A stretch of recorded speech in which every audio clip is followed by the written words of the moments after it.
Students, ఇప్పుడు మనం D Broglie theory, bores థియరీని ఎట్లా సపోర్ట్ చేస్తుందో చూద్దాం.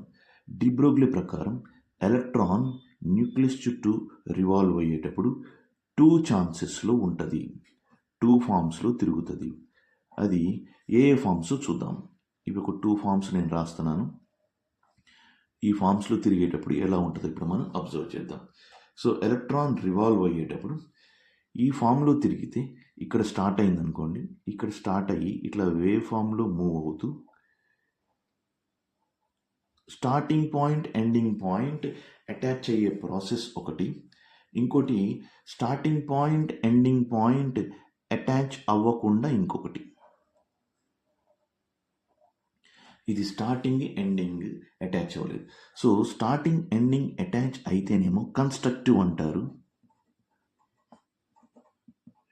కన్స్ట్రక్టివ్. ఎండింగ్ స్టార్టింగ్ అటాచ్ అవ్వకపోతే డిస్ట్రక్టివ్ అంటారు.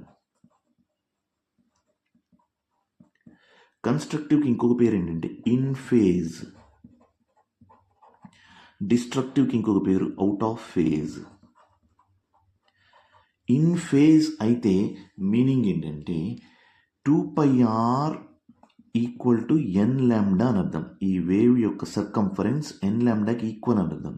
ఇదేమో 2πr నాట్ ఈక్వల్ టు ఎన్ ల్యాండా అని అర్థం. ఇలా ఉంటే వేవ్ కంటిన్యూస్గా ఇదే ఫామ్ వస్తుంది, వేవ్ పాత్ చేంజ్ చేసుకోదు. ఇలా ఉంటే ఈచ్ అండ్ ఎవ్రీ టైం ఇక్కడ న్యూ వేవ్ స్టార్ట్ అవుతుంది, ప్రతిసారి న్యూ వేవ్ స్టార్ట్ అవుతుంది. న్యూ వేవ్ స్టార్ట్ అయిన ప్రతిసారి ఎనర్జీ లాస్ అవుతుంది. ఎనర్జీ లాస్ అయితే న్యూక్లియస్లో పడి కొలాప్స్ అయిపోతుంది. అందుకని ఇది అవుట్ ఆఫ్ ఫేజ్, ఇదేమో ఇన్ ఫేజ్. సో దీన్ని బేస్ చేసుకొని మనం బోర్స్ థియరీని సపోర్ట్ చేయొచ్చు. ఎట్లాగా?